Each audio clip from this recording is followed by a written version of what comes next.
Hello friends, welcome to use of time by Anupriya Anand. Use of time Anupriya Anand में आप सभी का बहुत बहुत स्वागत है। चलते हैं आज के इम्पॉर्टेंट क्वेश्चंस की ओर, जो कि आपकी कॉम्पिटिटिव एग्जाम्स के लिए बहुत ज़्यादा इम्पॉर्टेंट है। चलिए नंबर 1 देखते हैं। निम्नलिखित में से कौन सा जिला उत्तर प्रदेश के तराई क्षेत्र में नहीं स्थित है? ऑप्शन देखिए, ए पीलीभीत, बी बहराइच, सी लखीमपुर या डी हरदोई। दोस्तों इसका सही आंसर होगा ऑप्शन नंबर डी। जी हाँ, ऑप्शन नंबर डी हरदोई इसका सही आंसर है। कौन सा जिला उत्तर प्रदेश के तराई क्षेत्र में स्थित नहीं है? तो याद रखना है हरदोई। अगले प्रश्न की ओर चलते हैं।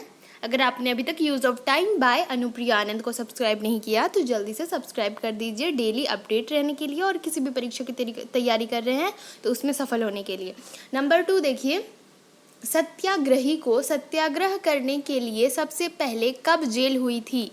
देखिए, option A 1906, B 1908, option C 1913 या ऑप्शन डी 1917। तो दोस्तों इसका सही आंसर होगा ऑप्शन नंबर बी। 1908 में सत्याग्रही को सत्याग्रह करने के लिए सबसे पहले जेल हुई थी 1908 में, याद रखना है। अगले प्रश्न की ओर चलते हैं। नंबर 3, निम्नलिखित में से किसकी सबसे कम सार्वभौमिकरण की संभावना है?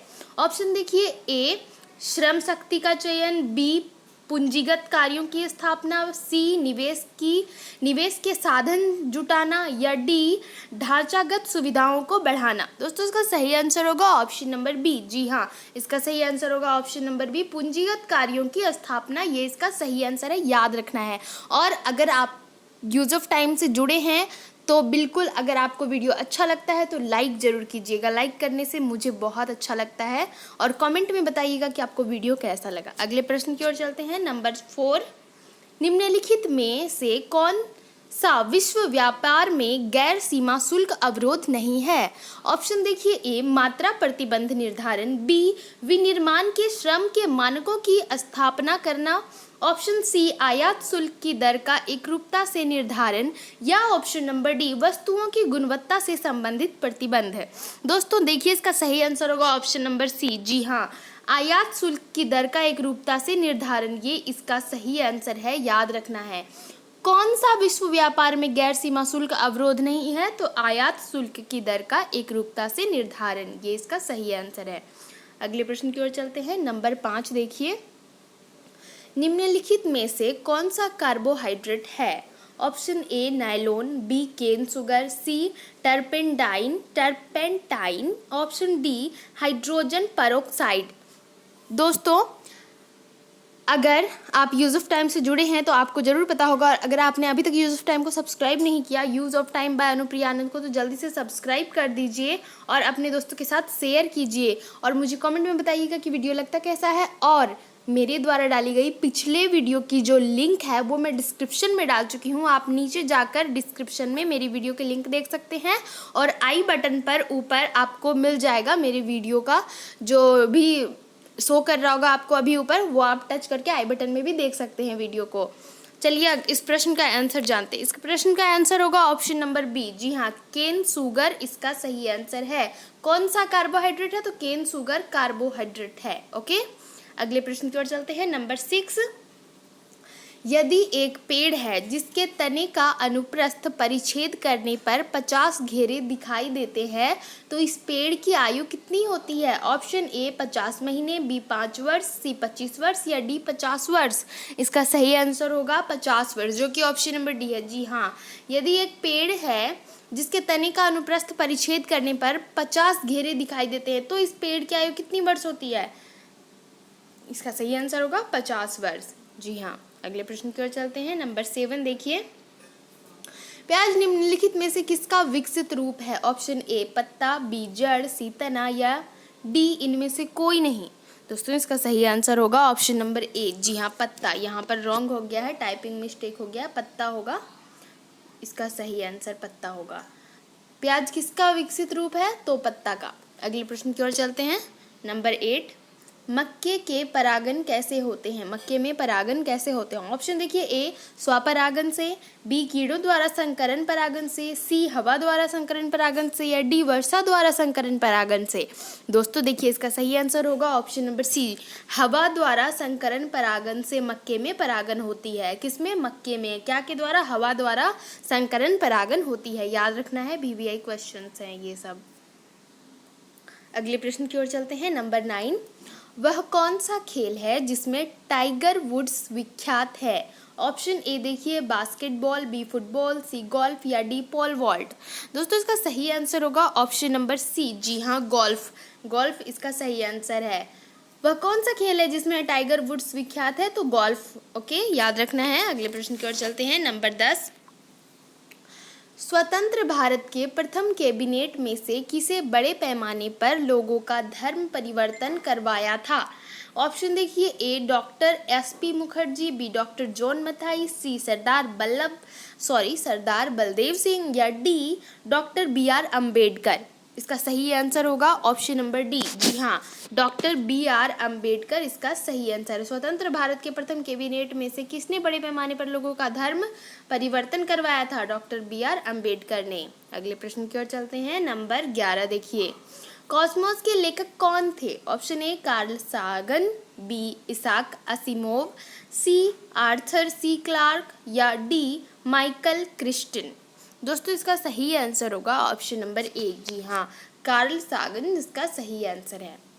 डेली आपको use of time by Anupriya Anand में शाम 8 बजे मोस्ट इम्पॉर्टेंट क्विज मिलता है, जो कि किसी भी परीक्षा के लिए बहुत इम्पॉर्टेंट है। डेली शाम 8 बजे 8 PM में, और डेली मॉर्निंग में आपको इसमें करेंट अफेयर मिलेगा, जो कि मोस्ट इम्पॉर्टेंट होता है, बहुत ज़्यादा इम्पॉर्टेंट होता है। तो use of time by Anupriya Anand से जुड़े रहिए। देखिए इसका सही आंसर है कार्ल सागन। अगले प्रश्न की ओर चलते हैं दोस्तों। नंबर 12, निम्नलिखित में से कौन सी बात प्रमुख ऋण दर में कमी होने का परिणाम नहीं है? ऑप्शन ए बैंक ऋण का अधिक उठाना, ऑप्शन बी बचत दर में गिरावट, ऑप्शन सी उत्पादकता में गिरावट, ऑप्शन डी उपभोक्ता वस्तुओं के लिए बढ़ी हुई मांग। इसका सही आंसर होगा ऑप्शन नंबर सी, जी हाँ, उत्पादकता में गिरावट, ये इसका सही आंसर है। अगले प्रश्न की ओर चलते हैं। नंबर 13, कुबलाई खान द्वारा निर्मित राजधानी शहर दाइडू कहाँ स्थित है? ऑप्शन देखिए, ए समरखंड, बी बीजिंग, सी उलान बतौर, या डी अल्मा अता। इसका सही आंसर होगा दोस्तों ऑप्शन नंबर बी, जी हाँ, बीजिंग इसका सही आंसर होगा। अगले प्रश्न की ओर चलते हैं। नंबर 14, निम्नलिखित में से कौन सी संख्या उसके अंकों को विपरीत क्रम में डालकर एक पूर्णांक से गुना करके प्राप्त हो सकती है? ऑप्शन देखिए, ए 3768, ऑप्शन बी 4893, ऑप्शन सी 6294, और ऑप्शन नंबर डी 9801। इसका सही आंसर क्या होगा? देखिए क्वेश्चन है, निम्नलिखित में से कौन सी संख्या उसके अंकों की विपरीत क्रम में डालकर एक पूर्णांक से गुना करके प्राप्त हो सकती है? इसमें से कौन सी है वो संख्या? तो दोस्तों इसमें सही आंसर होगा ऑप्शन नंबर डी, जी हाँ, 9801 है। अगले प्रश्न की ओर चलते हैं। नंबर 15, यदि किसी बेलन की तथा समान आयतन वाले गोले की त्रिज्या r है तो बेलन की ऊंचाई क्या होगी? ऑप्शन देखिए, ए 3/2r, बी 2/3r, सी 4/3r, या डी 3/4r। दोस्तों इसका सही आंसर होगा ऑप्शन नंबर सी, जी हाँ, 4/3r इसका सही आंसर है। अगले प्रश्न की ओर चलते हैं। नंबर 16 देखिएगा, ध्यान दीजिएगा। फुटबॉल के गोल की चौड़ाई क्या होती है? फुटबॉल जो हम खेलते हैं उसके गोल की चौड़ाई होती क्या है, ये इसमें सवाल है। तो देखिए option A 20 foot, B 22 foot, C 24 foot, या डी 26 फुट। इसका सही आंसर क्या होगा? दोस्तों सही आंसर होगा ऑप्शन नंबर सी, जी हाँ, 24 फुट इसका सही आंसर है। फुटबॉल की जो गोल होती है उसकी चौड़ाई 24 फुट होती है। अगले प्रश्न की ओर चलते हैं। नंबर 17, भारत की मुद्रा प्रणाली का दासमीकीकरण कब हुआ था? देखिए दोस्तों, भारत की मुद्रा प्रणाली का दासमीकीकरण कब हुआ था? ऑप्शन ए 1950, बी 1955, सी 1957 या डी 1960। इसका सही आंसर होगा दोस्तों ऑप्शन नंबर सी। 17 जो है क्वेश्चन, इसका सही आंसर होगा ऑप्शन नंबर सी 1997, सॉरी 57। अगले प्रश्न की ओर चलते हैं। नंबर 18, निम्नलिखित में से 4 संवतों के आरंभ के कालक्रम में कौन सा सही है? ऑप्शन देखिए, ए गुप्त ग्रेगोरियन होजरीन, ऑप्शन बी ग्रेगोरियन शक गुप्त हिजरी, ऑप्शन सी शक ग्रेगोरियन हिजरी गुप्त या ऑप्शन डी हिजरी गुप्त ग्रेगोरियन शक। इसका सही आंसर होगा दोस्तों ऑप्शन नंबर बी। जी हाँ, ग्रेगोरियन शक गुप्त हिजरी, इसका सही आंसर है ऑप्शन नंबर बी, याद रखना है। अगले प्रश्न की ओर चलते हैं हम। नंबर 19 देखिएगा। देखिए दोस्तों, नंबर 1997 में राजीव गांधी सद्भावना पुरस्कार किसको दिया गया? Option A doctor national Mandela, option B doctor Julius Nyerere, option C Mother Teresa या ऑप्शन डी लता मंगेशकर। दोस्तों इसका सही आंसर क्या होगा? इसका सही आंसर होगा ऑप्शन नंबर डी। जी हाँ, लता मंगेशकर। 1997 में लता मंगेशकर जी को राजीव गांधी सद्भावना पुरस्कार दिया गया था। 1997 में लता मंगेशकर जी को इस पुरस्कार से सम्मानित किया गया था। कौन सा पुरस्कार? राजीव गांधी सद्भावना पुरस्कार। अगले प्रश्न की ओर चलते हैं। नंबर 20, 3 विदेशियों गार्गी मैत्री द्वारा कपिला का घर किस शहर में था? Option A Vidisha, B Ujjaini, C Pataliputra या डी मिथिला। इसका सही आंसर होगा ऑप्शन नंबर डी। जी हाँ, मिथिला। मिथिला में था। 3 विदेशियों गार्गी मैत्री तथा कपिला का घर मिथिला में था। जी हाँ, वही मिथिला जो हम महाभारत में सुनते हैं ना। जी हाँ, वही मिथिला। अगले प्रश्न की ओर चलते हैं। नंबर 21, एक उबला हुआ अंडा ऊर्जा की कितनी कैलोरी प्रदान करता है? हम एक बॉयल एग खाते हैं उबले हुए अंडे को, तो वो कितनी कैलोरी हमें देता है? ऑप्शन देखिए, ए 40, बी 50, सी 60 या डी 77। दोस्तों इसका सही आंसर होगा ऑप्शन नंबर डी। जी हाँ सॉरी, ऑप्शन नंबर डी इसका सही आंसर है 77। एक उबला हुआ अंडा बॉइल्ड एग में हमें कितनी कैलोरी मिलती है? तो 77 याद रखना है। नंबर देखिए 22, किस देश की जनता की आय के सततमक वितरण की वक्र रेखा द्वारा घिरा हुआ क्षेत्र एक अवधि में बढ़ा हुआ दिखाई देता है? यह क्या इंगित करता है? ऑप्शन देखिए, ए उनकी आय बढ़ रही है, ऑप्शन बी उनकी आय घट रही है, ऑप्शन सी आय वितरण में असमानता कम हो रही है, ऑप्शन डी आय वितरण में असमानता में विस्तार हो रही है। दोस्तों इसका सही आंसर क्या होगा? दोस्तों इसका सही आंसर होगा ऑप्शन नंबर सी। जी हाँ, सही आंसर होगा आय वितरण की असमानता कम हो रही है, ये इसका सही आंसर है। अगले प्रश्न की ओर चलते हैं। नंबर 23, खगोल विज्ञान के भारतीय महाग्रंथ पंच सिद्धांतिका के रचनाकार कौन है? Option A Varahamihira, option B Bhaskara, C Aryabhata या डी ब्रह्मगुप्त। दोस्तों इसका सही आंसर होगा ऑप्शन नंबर ए। जी हाँ, वराहमिहिर इसका सही आंसर है, याद रखना है। नाम रखने में आपको कठिनाई नहीं होनी चाहिए। वराहमिहिर खगोल विज्ञान के भारतीय महाग्रंथ पंच सिद्धांतिका के रचनाकार हैं वराहमिहिर। ओके, अगले प्रश्न की ओर चलते हैं। नंबर 24, भारत में साइबेरियन सारस सामान्यतः कहाँ देखे जा सकते हैं? ऑप्शन ए सासंगीर पक्षी विहार, ऑप्शन बी रणथंभौर पक्षी विहार, ऑप्शन सी दचिगाम पार्क या ऑप्शन डी केवलादेव घाना पक्षी विहार। इसका सही आंसर क्या होगा? दोस्तों देखिए क्वेश्चन क्या, भारत में साइबेरियन सारस सामान्यतः कहाँ देखे जाते हैं? Option A B C D में से कौन सा इसका सही आंसर होगा? इसका सही आंसर होगा ऑप्शन नंबर डी। जी हाँ, केवलादेव घाना पक्षी विहार। केवलादेव घाना पक्षी विहार इसका सही आंसर है, याद रखना है।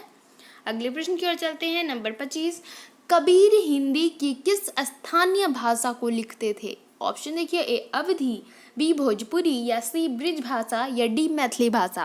आप लोग जो व्यू कर रहे हो आपकी कौन सी भाषा है ये मुझे कमेंट में बताइएगा। और यहाँ पर जानते हैं कि कबीर हिंदी की किस स्थानीय भाषा में लिखते थे।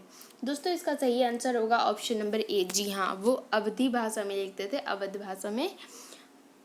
अगले प्रश्न की ओर चलते हैं। नंबर 26, भारत का कौन सा क्षेत्र एक समय अवंतिका के नाम से जाना जाता था? हमारे भारत का कौन सा क्षेत्र है जो कि एक समय उसे हमारे देशवासी अवंतिका के नाम से जानते थे? ऑप्शन देखिए, ए अवध, बी रुहेलखंड, सी बुंदेलखंड, या डी मालवा। इसका सही आंसर होगा ऑप्शन नंबर डी। जी हाँ, मालवा को भारतवासी पहले अवंतिका के नाम से जानते थे। अगले प्रश्न की ओर चलते हैं। तो इसका आंसर पता चल गया दोस्तों आपको, मालवा होगा सही आंसर। इसको हम अवंतिका के नाम से जानते थे पहले। अगले प्रश्न की ओर चलते हैं। नंबर 27, भारत में कृषि के लिए रबर का पौधा कहाँ से लाया गया था? भारत में कृषि के लिए रबर का पौधा कहाँ से लाया गया था? तो दोस्तों देखिए, option A Malaya, B Brazil, C Venezuela, या डी इंडोनेशिया। इसका सही आंसर होगा ब्राज़ील। ब्राज़ील से रबर का पौधा लाया गया था पहली बार कृषि करने के लिए। कहाँ? भारत में। कहाँ से लाया गया था? ब्राज़ील से। याद रखना है, महत्वपूर्ण सवाल है।